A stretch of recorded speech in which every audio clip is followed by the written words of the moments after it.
Hello, welcome to the Eclectic Reader. Listen to great books and stories while you use your eyes and hands for other things. Now here's your host, Madison Mason.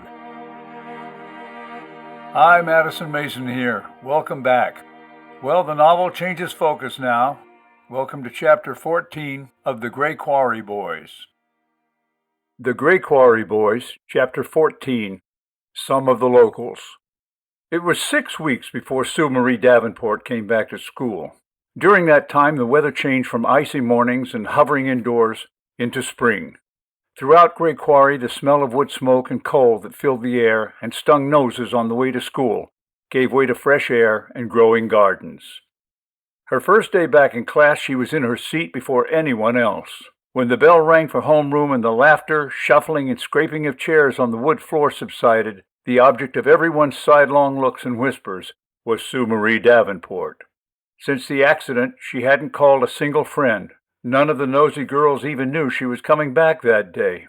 When Mrs. Blackwelder had the homeroom class welcome Sue Marie back, the applause was loud and earnest, but she never looked up from her desk, just sat stiff and straight, like some cold bronze figure containing a secret scroll. Buddy James was in the desk next to hers.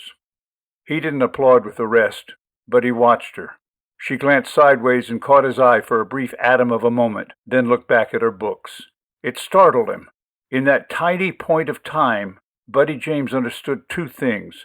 First, that the Davenport girl wasn't embarrassed at all. She liked the attention she was getting. In fact, she loved it. And secondly, she blamed everyone in that classroom for what was happening to her.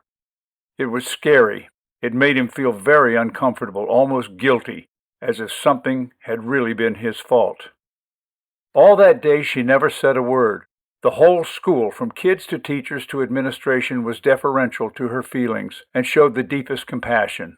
No one approached her, but there was much whispering as she passed in the halls. She was excused from PE that week, as if not being forced to participate might somehow make her life all right.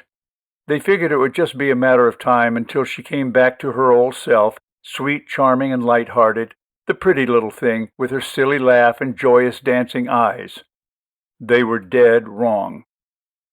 Many people from town had attended the funeral of Dr. and Mrs. Davenport, but none of Sue Marie's classmates came. In the school it was considered a private affair. But not me. I was interested, so I went.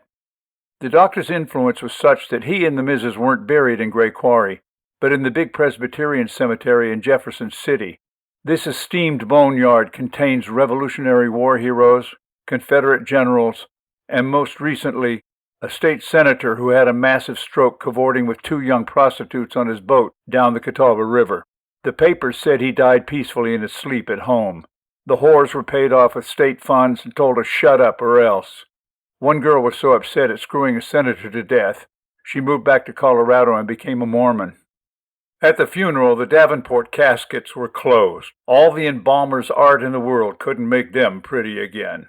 Sue Marie stood beside her Uncle Sorrels, her hair covered in a black scarf. To me, she no longer looked like a young girl, but an unusual maturity now hid behind her sunglasses. She watched, blank-faced, unable to cry or walk steady due to the heavy tranquilizers the family doctor had prescribed.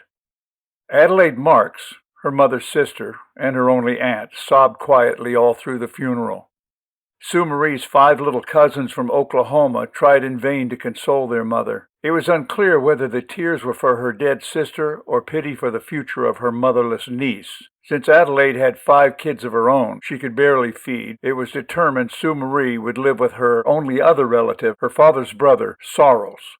The funeral was lovely. Everyone agreed afterwards that the ladies of the church made a fine reception with ham, fried chicken, and potato salad. I ate as much as I could hold without losing it. One thing these Southern ladies could do just fine is cook. They always fed you at a funeral like you just got out of a prison camp. I guess the logic was as long as you had a full belly, you wouldn't feel so bad about whoever had croaked. Didn't make any real sense to me, but I didn't care. The food was great. And they made something called ambrosia I could never get enough of. Sorrels seemed very distracted throughout the whole reception after the funeral, but people who knew him whispered that ever since he had been called in to identify the bodies of his brother and sister-in-law, he hadn't been the same. In fact, he developed a nervous tic. In conversations, if you looked him in the eye, he blinked and quickly glanced away. This didn't sit too well with the local menfolk, who put a great stock in looking a man square in the eye when speaking to him. But giving the benefit of the doubt, they chalked it up to the disconsolation of grief. Bob Tuttle undid his tie as soon as he settled behind the wheel. As mild as this spring morning was, he felt sticky. He hated wearing a tie even under happy circumstances, but this was unbearable. His sweat and the starch of his uniform conspired to strangle him. He yanked the collar open to the third button, exposing his fresh white T-shirt, and sat back in the seat with a sigh. He liked Doc Davenport and his wife. They were good people, and it was a shame to see anyone go like that. The vision of their headless bodies in that new car drifted up from the pool of horrors that comprised his professional memory. He shook his head to clear out the pictures. He had to get over to the Kroll farm out on Snell Road. Someone hammered their mailbox again last night. "Now get my hands on those kids. I'm going to skin their hides," he mumbled as he cranked up the six-cylinder Dodge and wished he had one of those new Ford V8s with the four-barrel carburetors the highway boys had. They could run down anything. His radio crackled. "Bob, this is Ann. Over." He pulled the mic up from the dash. "Bob, over." Ann's voice drawled back, dressed in electric static. "Mel Poston called over from salvage. Says he's got something to show you. Wouldn't tell me what it was over the phone. Said you'd know. Over." "Got it. Anything else?" "Over." "That's it. Over." "I'll be back later." "Over and out." Bob hung up the mic and stuffed his tie in the glove compartment, among half-finished cigarette packs and candy bar wrappers. He hesitated starting the Dodge, and instead sat back to watch people exit the big white doors of the red brick colonial church and descend the stairs toward Maple Street. "Oh, yeah, that's that sister-in-law, Adelaide," he thought.